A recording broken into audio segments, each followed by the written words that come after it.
This is Ning Jianyang from CMBG Chengdu company. Yeah, welcome. I will co-chair, moderate this session with Angela Ansha. Thank you. Thank you, Ning Jia. So, ladies and gentlemen, the COVID pandemic has stifled efforts in expediting COVID vaccines development and rollout. However, these efforts are not without their challenges here. So there are opportunities in pursuing innovative research activities and fast-tracking regulatory oversight. These aspects will be highlighted during this session by numerous prominent speakers.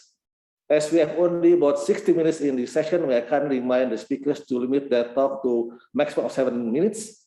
Participants who would like to raise questions are invited to place their questions in the Q&A box provided. If time permits, these questions will be addressed after all speakers have presented their talk.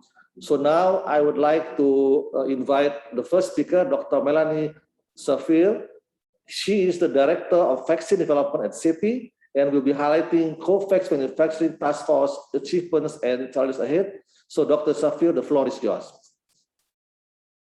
Thank you very much, and thank you for the opportunity to present some of the achievements and some of the challenges ahead of the COVAX Manufacturing Task Force. So maybe if we could move to the first slide. So just so obviously everyone is aware, COVAX is a collaboration between CEPI, Gavi, UNICEF, and WHO to accelerate development and delivery of vaccines for COVID-19 through a fair allocation system. And one of the things that we have seen as developers have developed the vaccines and started to manufacture, that there were some signs that there are potentially some challenges ahead in terms of manufacturing to be able to deliver the doses that have been promised. So back in March of 2021, with DCVMN, IFPMA, and BIO, COVAX hosted a summit looking at the challenges in terms of manufacturing and highlighted a number of issues that really needed some innovative action to ensure optimizing the number of doses for COVID-19 vaccines. In particular, some of the areas that were highlighted were with the increase in the manufacturing for COVID-19 vaccines, as you know, in the billions, that there was a shortage of input supplies for many of these vaccines, which was impacting the delivery of vaccines. Closing borders was a challenge in terms of moving supplies and moving vaccines, and recognition, obviously, that most of the vaccines are being made in a few countries, and there was a need for much more globally distributed manufacturing.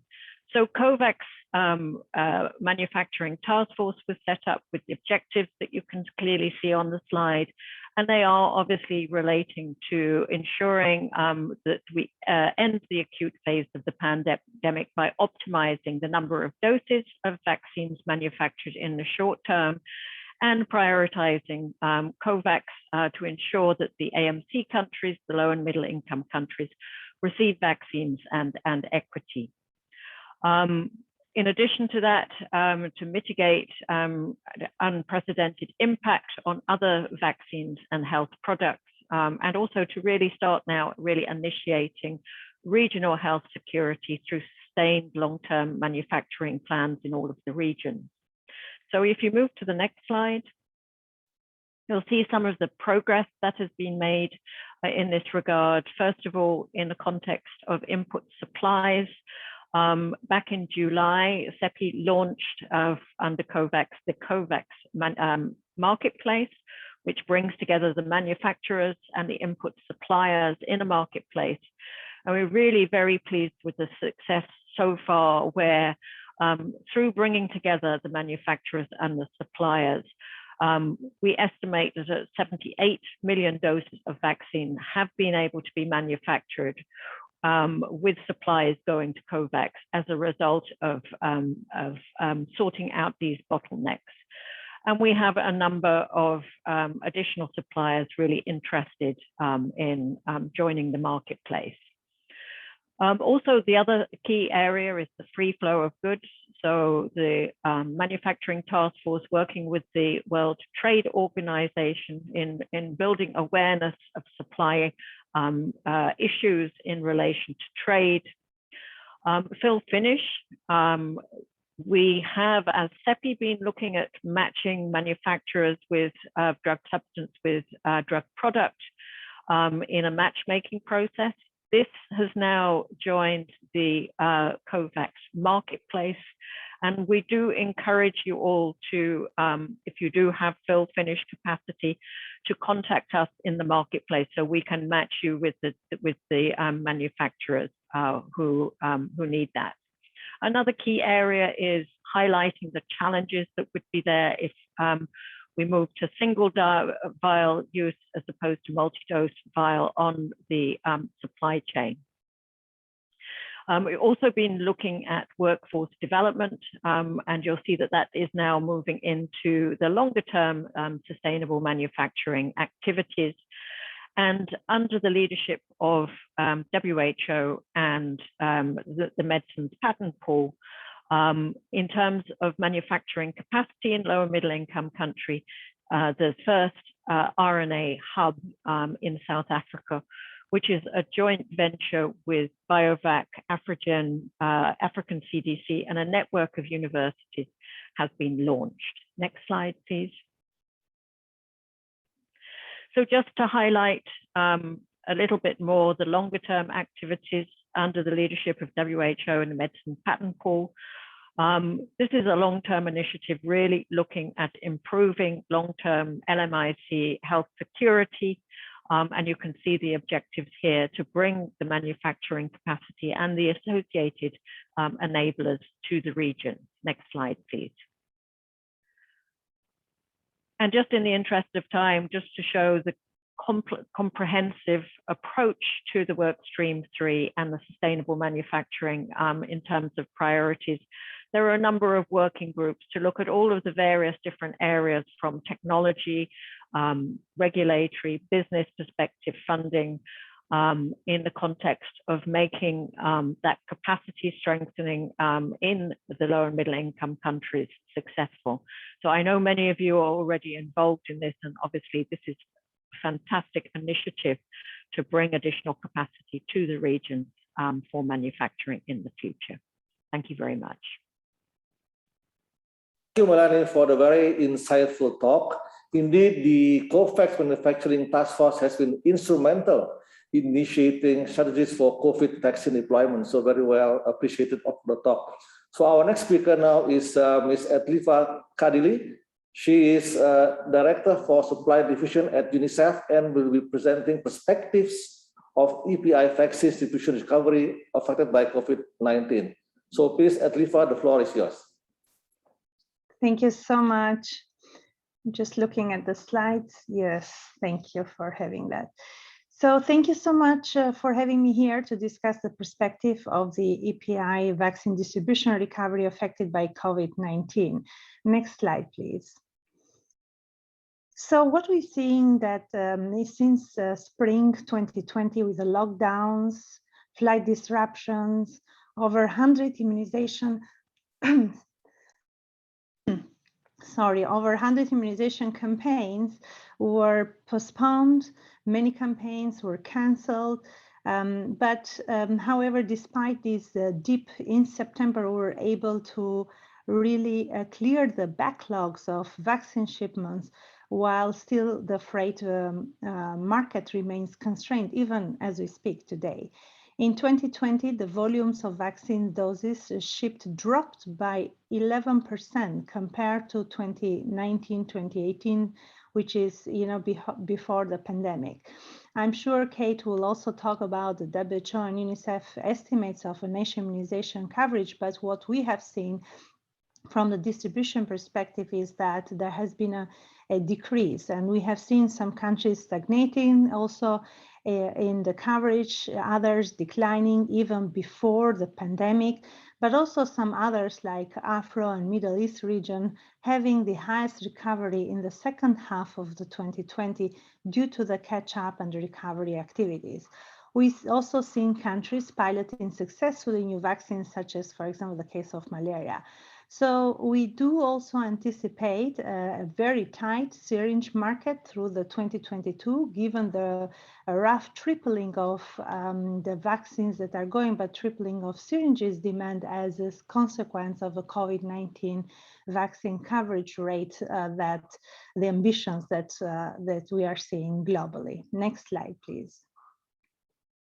So the graph shows really the vaccine volumes that have been shipped. You'll see here prior to the COVID pandemic, as we spoke, and during the COVID, and as we speak today. As earlier mentioned, the dip in the spring of 2020, you can see that really the number of shipments of vaccine going out was really extraordinary in terms of unprecedented. But of course, in the Q3 of the year, we're able to pick up to the same pace and comparable to actually previous years before the COVID. The vaccines procurement value has continued up today to 2.4 billion, of which procurement of non-COVID, so the routine vaccine, is 1.1 billion, showing almost a 14% increase compared to the same period in 2020, but also a 10% decrease compared to the 2019 prior to the COVID pandemic. The total quantity of routine vaccines delivered in Q3 is roughly at the similar levels as the Q3 in 2019. So we are positive that we are keeping the trend. It's around 1.5 billion doses. This doesn't include the COVID vaccines, it's only routine. Although the quantity of routine vaccine delivered is overall stable, we also have seen increase, in some cases increase, and in some other vaccine presentation decrease of volumes. For example, in the case of Rota, we have seen 20% increase given the introduction in some of the countries like Myanmar, Nepal, Kyrgyzstan, and so on. In some other cases, such as measles, for example, or meningitis, we have seen decrease, and this due to the reduced outbreaks, or we also are aware that probably the detection are not consistently happening as well. But we have seen the impact of COVID as well on the campaigns and outbreaks. For example, polio, there has been a substantial number of campaigns that have been canceled since in 2020 and 2021. The outbreak response resumed in September. We have also seen that the polio resources have been often redirected to support the COVID-19 vaccination, which has been also an impact. At the same time, we have also seen that 2020 IPV catch-up campaigns have been postponed, and also cholera preventing campaigns were deprioritized by countries during the pandemic. Next slide, please. So looking ahead, due to the pandemic, we have heard, and we've been working very closely with manufacturers, and we have seen that many manufacturers also have been facing many challenges, obtaining upstream materials and components, leading to really longer lead times, but also the pressure and prioritization of COVID vaccines versus other vaccines we have seen, especially for those manufacturers that are involved in both. We are closely monitoring the situation and working with manufacturers so that we together can mitigate the issues that can have an impact on routine. However, overall, I would say that the manufacturers have really been on track to deliver as per the forecast for routine, which is really great achievement in times of disruptions. Though this has not really been the case on the with regards to the COVID-19 vaccines. We also seen a lot of pressure on the NRAs and delays that are being closely monitored by WHO and also UNICEF at country level. They are facing a lot of capacity constraints, and but thanks with support, critical support from WHO, these are being overcome. At the same time, freight rates have been very volatile during 2020, and it continues to be. We think that the disruptions on overall supply chains, freight globally and locally, are going to continue for the next couple of years. And we'll be seeing more and more increase of charters to reach the hard-to-reach locations so that we can make sure that the vaccines are reaching children. Next slide, please. We'll also see syringes constraints in the markets are likely to cause challenges for both routine and the COVID-19 vaccines. We're working very closely with partners and manufacturers to address this situation. We've been focused during summer on shipping the ultra cold chain equipments in many countries to get ready for the vaccines, mRNA that needed ultra cold chain capacity. But many countries will still need additional expansion of their cold chain capacity 228 to accommodate the surge in COVID-19 vaccines. Also, many countries will need a lot of storage capacity to accommodate also the increase in volumes for syringes and safety boxes. UNICEF and WHO are focusing on providing countries support as well with regards to the overall health system strengthening, including putting in place plans to support the strains on the health system overall. The lockdown and the COVID overall has had in many countries major socioeconomic impact, and therefore putting significant strains on many low-income economies.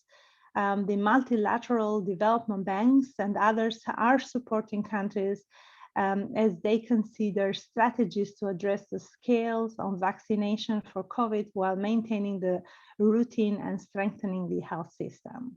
With that, thank you very much. Over to you. Thank you very much, Atlifa, for a very insightful talk. We see that, of course, we need to try to maintain the IPA vaccine distribution and not jeopardizing its use. So very well said that IPA vaccine distribution should be maintained, and hopefully that the COVID-19 pandemic will not affect so much on the routine use of this vaccine. So thank you very much, Atlifa, for a very insightful talk. And I would like to invite Professor Peter Niels to present his talk. Professor Niels is CEO of Vaccine Advice BV and will be presenting on how COVID-19 vaccines have received EUL in less than 12 months from the day sequence has been made.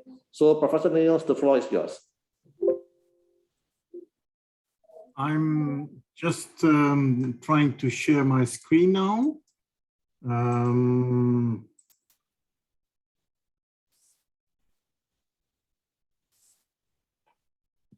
Can you see my screen now?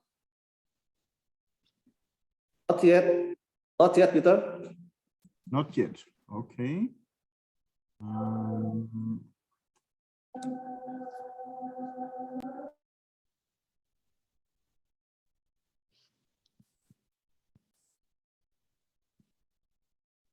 Okay.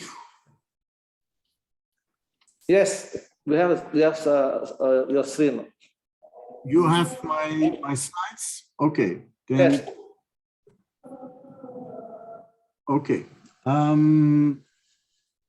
I will go quickly through my slides because this is a large presentation of 20 minutes. And as you said, I have only 7. I will put on my timer so that I don't lose the time. Okay, normally you see here a clinical trial development for vaccines. It goes over years and excuse me, Peter, can you bring the slides on the screen mode, on the slideshow mode? Thanks a lot. I will try.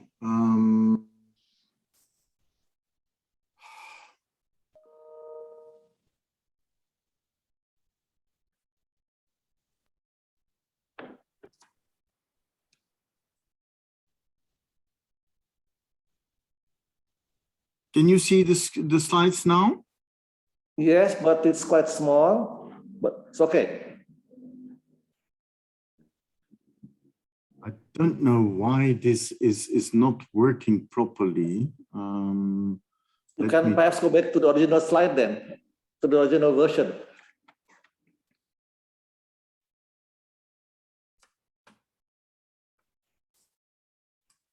Is this better? Still small, but maybe the original version would help with the actual file in the PowerPoint. That will help.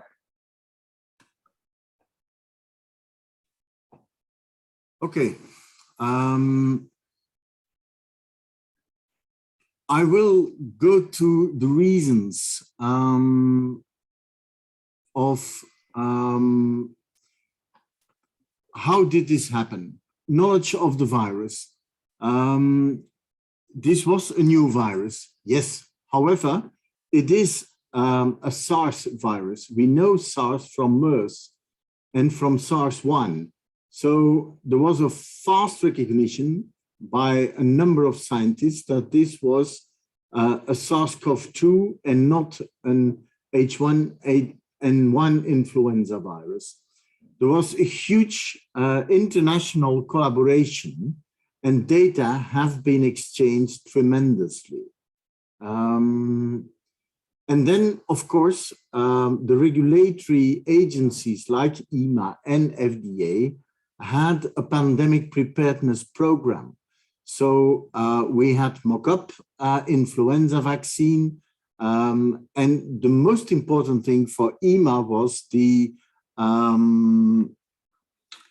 rolling review possibility.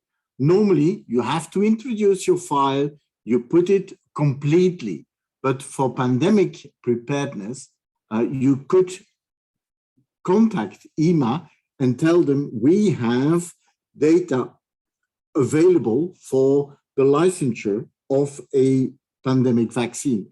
And therefore, people could start working on the evaluation without the full data set. The second issue is money. There was a lot of money available, and a lot of people started working on programs that were not available at the time of the outbreak, and they got money from CEPI, from the Bill and Melinda Gates, from BARDA, IMI, Horizon 2020 to start working on it. The major issue, I think, is the acceptance of platform technology. And what does that mean? If you have a platform to create a vaccine, and maybe I should go into the details of the J&J vaccine. J&J, Janssen Pharmaceuticals, licensed the vaccine in the EU against Ebola with a vector, adeno 26. And they used this adeno vector to produce a COVID-19 vaccine. And thus the agencies like FDA, EMA, Paul Ehrlich Institute, the Belgian agencies, the Dutch agency accepted the data from the Ebola vaccine to go faster in the tox and phase 1 clinical trials based on data in humans for the Ebola vaccine. And that is what we would like to have, a platform technology acceptance. And here you see the data for veterinary vaccines, and this will be accepted for human vaccines in the near future. It was stated in this document, a full dossier is required for the first product, but that was even not required during this pandemic. Moderna, Curevo, AstraZeneca, they had data on other projects which were not licensed, and people accepted these data in humans without the licensure. So the platform technology is something that will become extremely important in the future. There will be in the EU the possibility to submit a platform technology master file so that you will, in fact, license your technology instead of a dossier, yeah, and thus for a product. And thus, this is really very new and very exciting, that it will be possible to license your technology instead of a vaccine.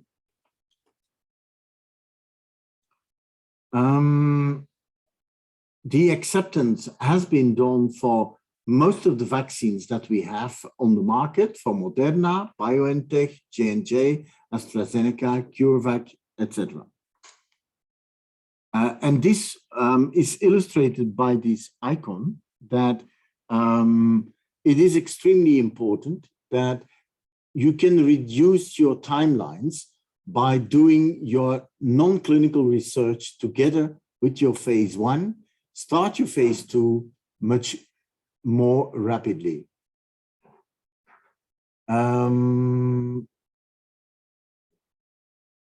Of course, the role of the national authorities in the vaccine approval has been extremely important. They allowed very short timelines. For Belgium, I can tell you that for a clinical trial application, they went down to 4 days evaluation instead of 14 days. Yeah.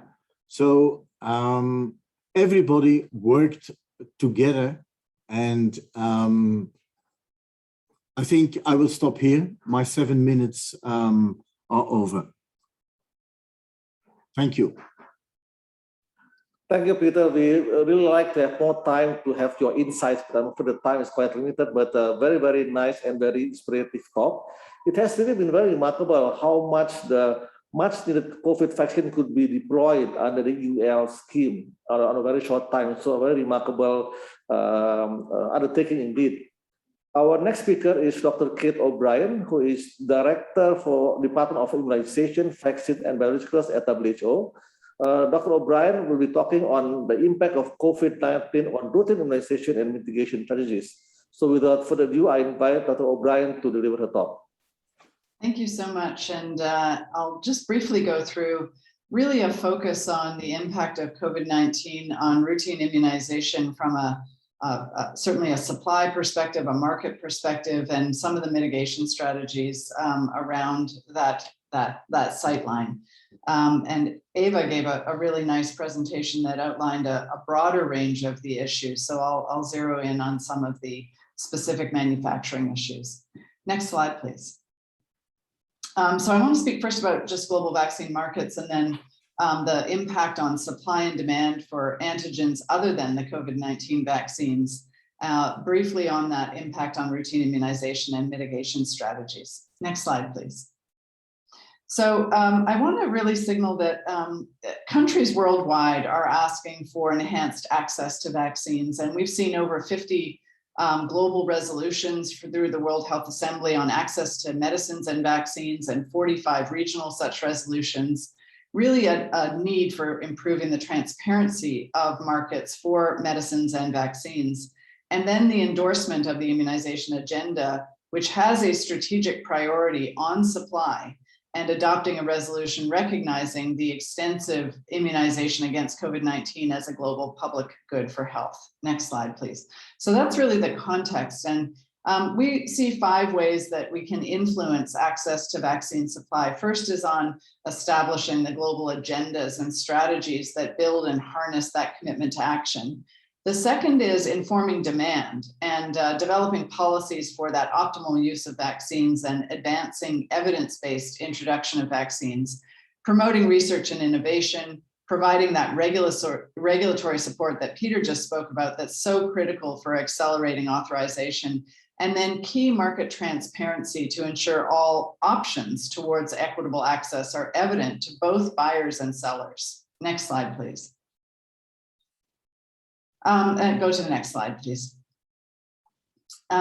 So there is a market intelligence and analysis for increasing access that I really want to emphasize here. The figure that you see on the right-hand side is the number of countries that are reporting vaccine purchase data over time.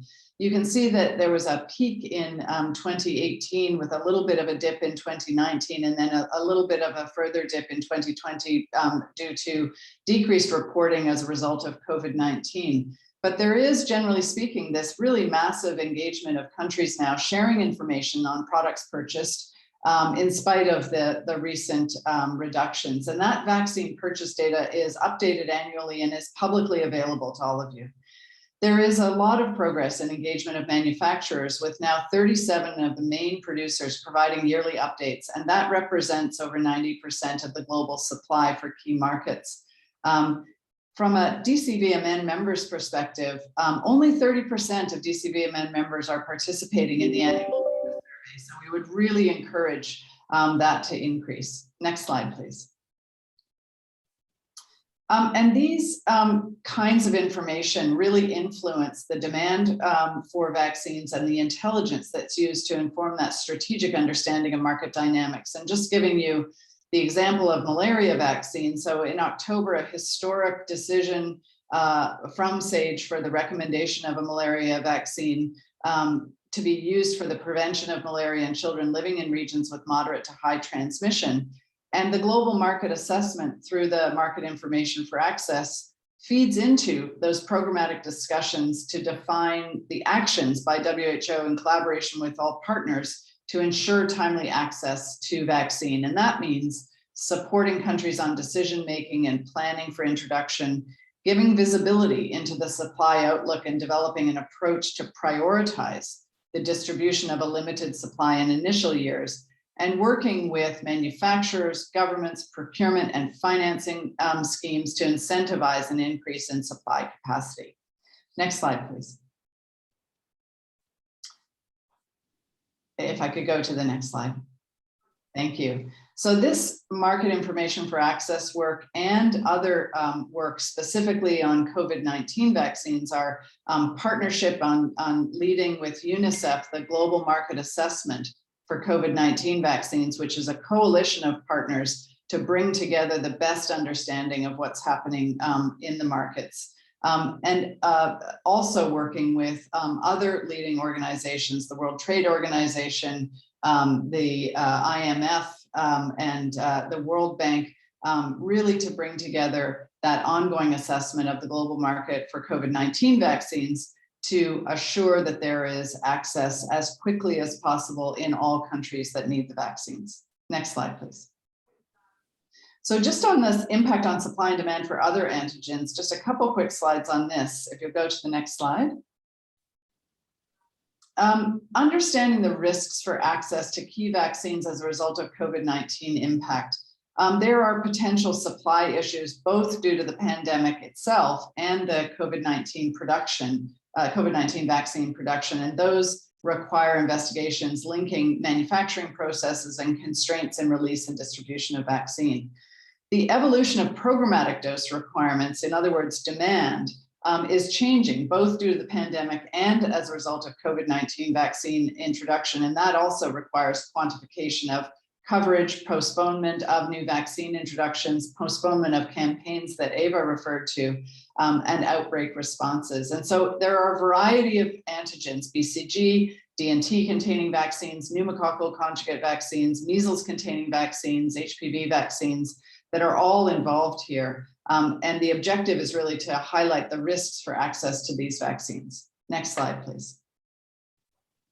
So in the analyses that we've been doing, we see two antigens, both measles and pneumococcal conjugate vaccine, where there is a risk of a supply-demand imbalance. Without going through the details of the market health, both pre-COVID-19 vaccine on top and the impact of COVID-19 on demand and available supply, the summary is shown on the bottom of the slide for these two antigens, with a risk of supply-demand imbalance on the increasing side for measles vaccine, and between a stable and increasing supply and demand imbalance risk for PCV. So these are the two that we would most highlight as being at risk.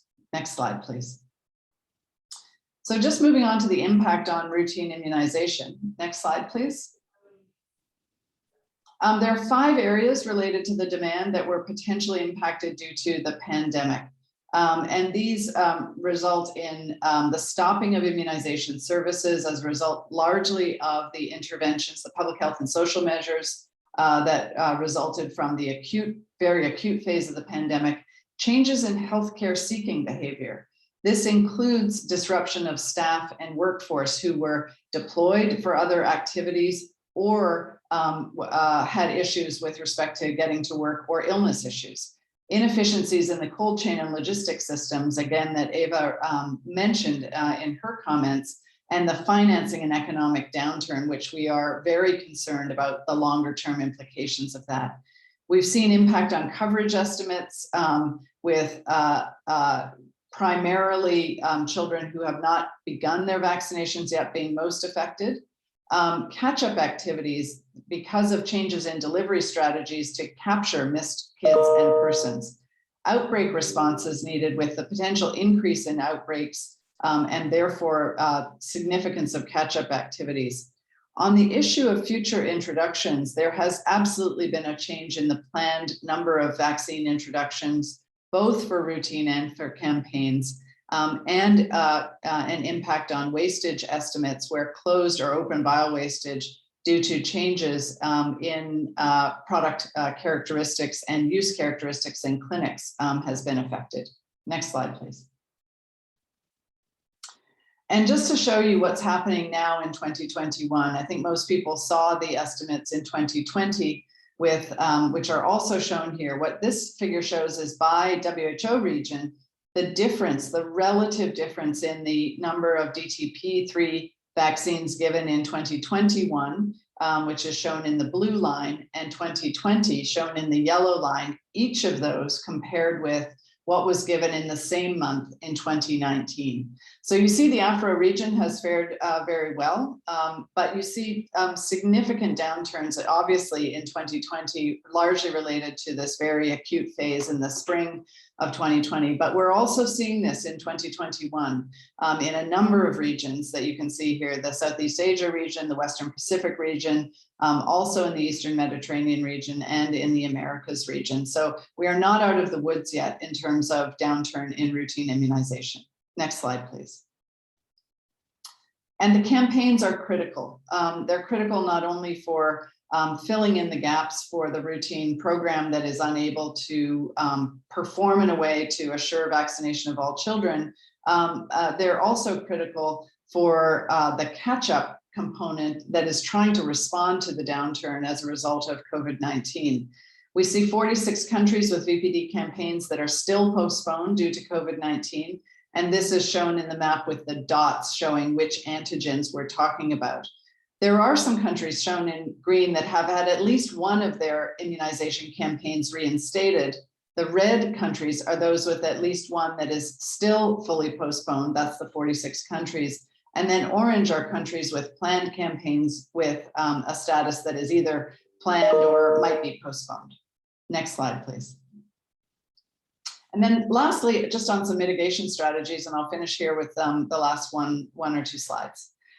So what are the mitigation actions for COVID-19 impact on the market for other actions, for other antigens? The first is on manufacturer engagement, continuing to engage with manufacturers on these bilateral discussions and data collection, and then debriefing with all of you on the 2021 findings through information sessions. The second is the information for access with UNICEF, monitoring the shipment trends and country implementation plans, monitoring also the coverage estimates and introduction dates, especially for these new vaccines, HPV and PCV, as well as for measles outbreaks, and then monitoring the timelines of critical lot release and new vaccine registrations for those manufacturers in those countries where much of the doses are coming from. And then on demand shaping, implementing flexibilities to meet these short-term country demand variabilities and working to expand the reliance on pre-qualification and stringent regulatory authority marketing authorizations across all the vaccines to really accelerate that regulatory process. And the last slide, if I can go to, is just an example that I want to give you. We've talked so much about the way in which COVID-19 and the way in which COVID-19 vaccine is having an impact on routine immunization, but there are innovations that are actually leveraging both. And so this is just an example from Nigeria of how the response to a polio CVDPV was used to also support COVID-19 vaccine rollout. This was an effort to sensitize communities to build confidence in COVID-19 vaccines while they were doing the outbreak response to CVDPV. They used the surveillance polio tools and applications for case detection, reporting, and monitoring of COVID-19 vaccine uptake, and used the technical support to cold chain management that is strong through the polio program, which resulted in a significant reduction in the wastage on COVID-19 vaccine, and then supporting national deployment plans through the capacity building using smartphones for electronic registration of vaccine recipients and other tools that have been used in the polio program and in the routine immunization program to co-leverage with COVID-19 vaccine. So it's not all about negative impacts or challenges. There are some great opportunities that are being leveraged also. Thanks very much. Thank you very much, Dr. O'Brien, for the talk. So you are right that equitable access to COVID vaccine has been an issue globally. But on the other hand, there is no doubt that routine immunization should not be jeopardized due to this pandemic. So we need to also maintain the routine immunization as it is now. So thank you for the talk. So our next speaker is Ms. Carmen Rodriguez Hernandez. She is lead team for vaccine assessment and immunization devices, pre-qualification unit, regulation and pre-qualification at WHO. Ms. Hernandez will be presenting WHO fast tracking of PQ and UL on the resource mobilization. Carmen, please, the floor is yours. Okay, thank you. First, I would like to thank the organizers of this call to give me this opportunity to provide an overview of the activities that WHO has implemented to first to do the assessment of COVID vaccines under the UL, and second, facilitate regulatory approvals in countries that in the end, they will facilitate access of these vaccines that are really badly needed. I suppose that the presentation will be shared. Okay, thank you. Can you put in presentation mode? And go to the next slide. First, I would like to start just a brief overview of the process that we have in WHO. We have the pre-qualification that is very well known by the CVMM. And the first thing that I would like to highlight that the other values that we ensure that vaccines are in compliance with the programmatic suitability criteria, that vaccines will suit the needs of national immunization program in low middle income countries. We developed the emergency use listing in 2015 following the outbreak of Ebola. We revised the procedure and it was timely done in January 2020, and the revision of the procedure considered involvement of regulatory authorities in the review of the EOL assessments, and also to have a preparedness phase where we can be, let's say, ready when a public health emergency of international concern is granted. But however, with the COVID vaccines, we needed to start immediately when the pandemic was developed. And just to highlight as well that this is a risk-benefit assessment of essential set of quality, safety, and efficacy data. It is based on a rolling review of data, and this complicates a little bit the things. I think that Peter Nils already mentioned about this process. The critical thing in the case of the UL is because the vaccines are still under development, there should be a post-deployment monitoring, so countries may need to implement the strategies to monitor the performance of the vaccine, not only from the safety side, but also effectiveness and quality point of view. And development is a time-limited recommendation. Development should continue until the manufacturer provides the data to allow a regulatory approval and the pre-qualification. Next slide, please. Here, just to mention that 1 year ago, we published the considerations document for evaluation of COVID-19. We needed to have some written guidelines on how we were going to assess this product. And we also called the expression of interest for manufacturing submitting vaccines as for the UL. Next slide, please. Here, when the pandemic started, we started implementing strategies to be ready when the products, the developers reach a level to submit for the UL. So we had the development of different documents, and also we started discussing with regulatory authorities to ensure that when the products are submitted, we have a framework for the assessment of the product. And one important point is that we started discussing on the global assessment process to have regulators involved in data in the assessment of the UL that will facilitate regulatory approvals in low middle income countries. We are asking countries to rely on the UL and of course, as indicated, the safety monitoring and also other type of monitoring is needed. The next one, please.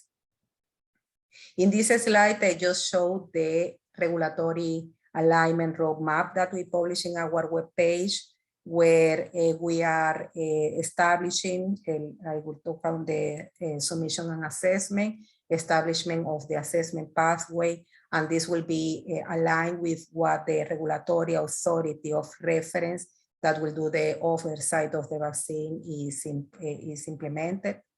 And also establishing of the review committee that I'm going to talk a little bit later. So we have the recommendation of for listing of this vaccine with the conditions and the post-listing monitoring that is critical.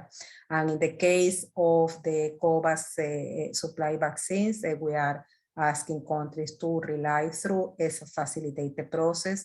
We're sharing with them all the data that they need to make this decision to authorize the vaccines, and this is through a facilitated process. Next one, please. So this is what we started doing. I just want to mention as well that we have what is called the product evaluation group that is composed by the roster of experts that we have in the pre-qualification and regulatory experts from all regions. After the product evaluation group has done the assessment of the quality, safety, and efficacy, then we have the technical advisory group that performs the risk-benefit assessment, and they recommend WHO for the listing of any COVID vaccine. And one important point is that during the process, we have collaboration agreements with NRAs that will perform the oversight. Just to share with you that we have shared dossiers through a secure platform, dossier and annual reports with more than 100 countries, in not only in low middle income countries, but now we are receiving requests from high income countries to share with them all that information as well. So I mentioned about the facilitated workshops, and also I would like to highlight that the one challenges that we are facing now is that to keep, let's say, the speed of all the post-UL changes. Up to now, we have assessed more than 152 changes that are related to clinical CMC and labeling and packaging changes. Just to highlight that as well, that more than 100 countries granted emergency use authorization within 15 days post-UL. Next slide, please. This is just to highlight the post-UL commitments. There are some post-UL commitments that the manufacturers needs to provide to us, and you can see here what are those. And here just to highlight as well that we have a divergence or a We have stringent regulatory authorities. We have also other authorities that are not in the list of stringent regulatory authorities, and we are doing those reviews. We have listed 13 vaccines. We have 12 that are in the pipeline and 5 that are ongoing, and 1 that will be the technical advisory group will discuss in the next week. Next one, please. Here is just to highlight the post-year commitments. We need to get manufacturers need to generate data, effectiveness data as well.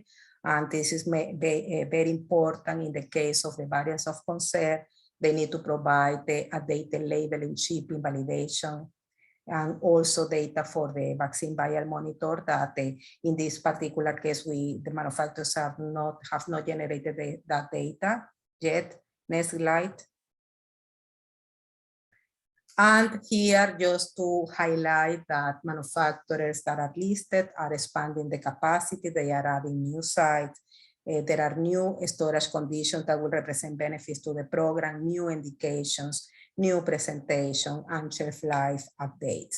And these are the variation changes that we are receiving, let's say, almost on a daily basis, and that we are trying to give expedited review and recommendation about those.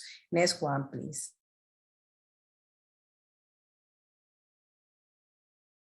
With the time.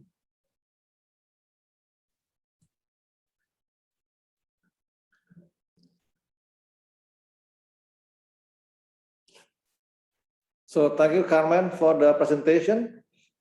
So it's really highly inspirative how WHO has created the innovative means in fast tracking PQ and UL. So I would like now to invite our last speaker, Dr. Raymond Rao. Dr. Rao is the CEO at Hilleman Laboratories, and he will be talking on means for facilitating tech transfers in LMNICs. Please, Mr. Rao, the floor is yours.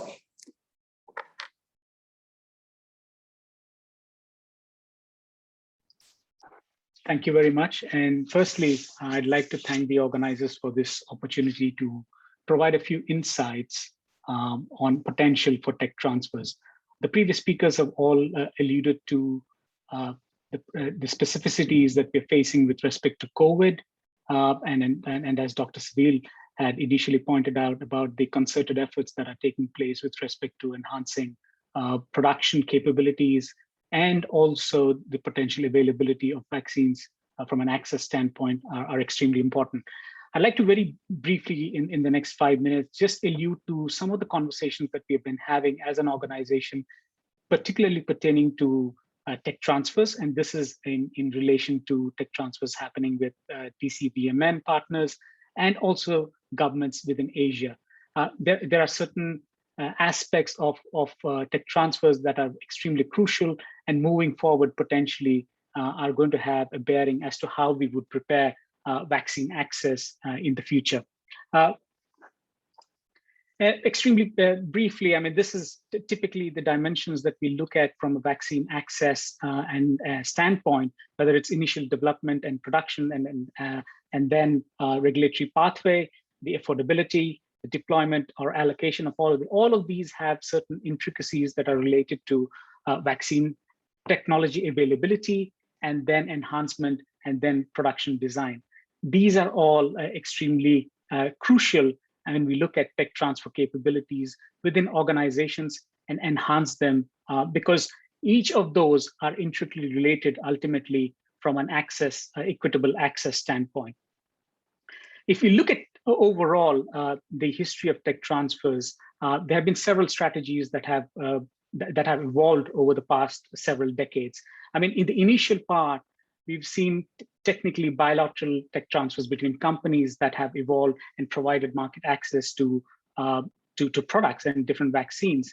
These availabilities, of course, have been restricted based on evolution of intra-company transfers and intra-company agreements. We've then seen evolution into joint ventures and acquisitions, but the real element of global access with DCVMNs and the low and middle income country involvement actually potentially started more with the MANAFRIVAC strategy of tech transfer, and then making the product available through WHO pre-qualification and across the globe.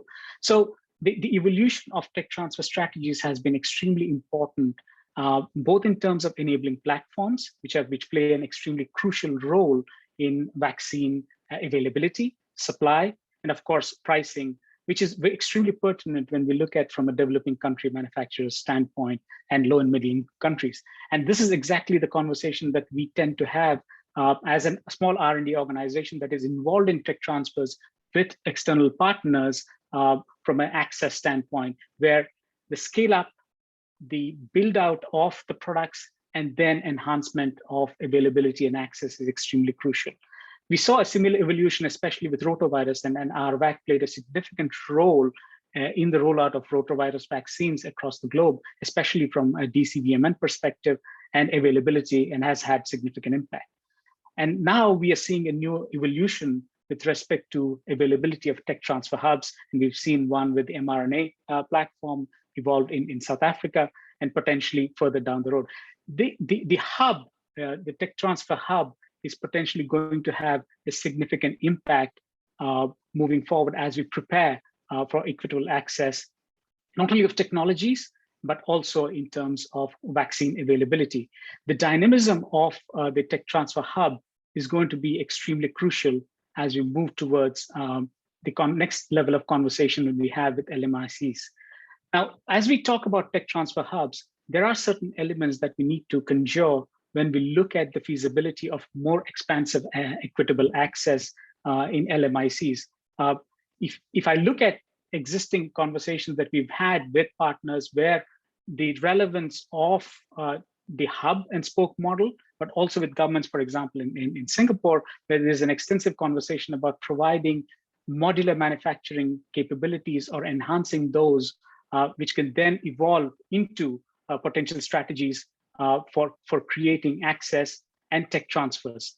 And this, of course, is a novel model, but in the future, we'll have to look at how these flexible manufacturing, modular manufacturing, and of course, potential continuous processes, which need significant validation expertise, are needed moving forward.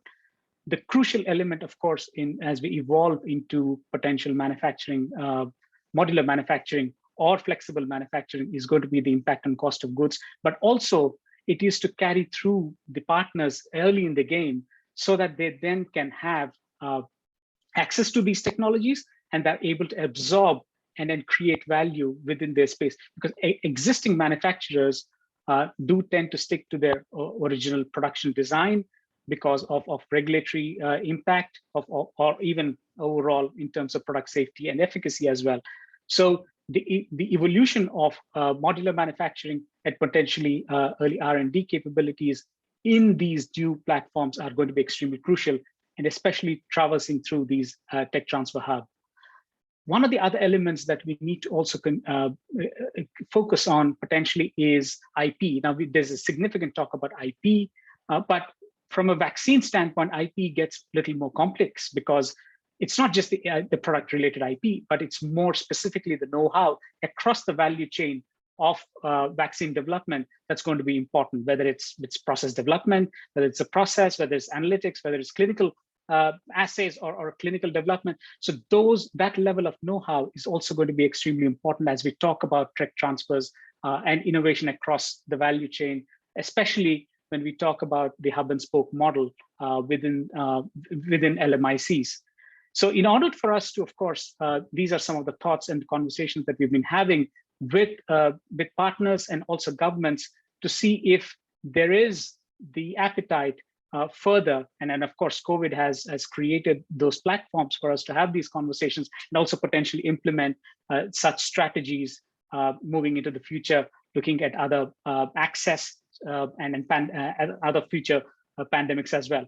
Of course, the challenges do exist when we look at these hub and spoke models, as I've alluded to. Know-how is going to be extremely crucial. How is that traversed across partners is going to be extremely important. How do enabling platforms with these novel vaccines, how are they going to be enhanced and then provided to to partners is going to be an extremely important capability, and also capability enhancement, especially with respect to the capacity building within organizations, which are extremely relevant to LMICs, is going to be a future note for all of us as we move forward into potentially evolving these innovative tech transfer platforms.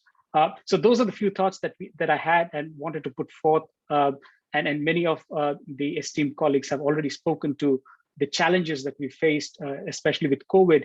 And maybe we need to look at new access strategies and tech transfer strategies moving forward, especially the evolution of the hub and spoke model.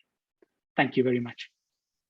Thank you, Dr. Rao, for a very inspiring talk. Indeed, facilitating tech transfers is a very, very critical element for us to expedite product development and also rollout. So, ladies and gentlemen, we come to the end of the session. So I would like to invite Ms. Lin Jiang to take over this session to address any burning questions and also to wrap up this session. Please, Lin Jiang, the floor is yours. Thank you, Antigens, and thank you all our honorable speakers. And I noticed the several questions already being asked and answered in our question chat. So I think our time already go to now. So I just want to ask one question to Dr. Rao. So is it possible for our manufacturers to access IP for COVID vaccine free of charge? And earlier this year, like Dr. Iwana of the WTO promoted the free access to the IP. So I would like to know your comments on this. Thank you. Yeah, thank you for the question. I think, as I mentioned briefly, IP is extremely complex with respect to vaccines. While product-related IP could be provided as access without trade barriers, it's more important with respect to the know-how that each and every company has, and how is that know-how going to be provided from an access standpoint as a part of tech transfers to different manufacturers is going to be extremely important. So there needs to be a strategy wherein know-how of specific formulation, say for example, if there is an mRNA vaccine that's being developed, creating a process for making mRNA is probably easier, but it's how do you formulate and with lipid nanoparticles and then develop a final product is going to be crucial. So, and that is very specific to know-how to companies. So while IP can be provided, it's how is the enabling platform from a formulation development standpoint, the know-how going to be provided is going to be extremely important. So that's the conversation we need to have in terms of the overall strategy and create enabling platforms that can then provide these technologies, quote unquote, and know-how, which can then have an impact on access. Thank you, Dr. Rao. And I see there's a question from our audience.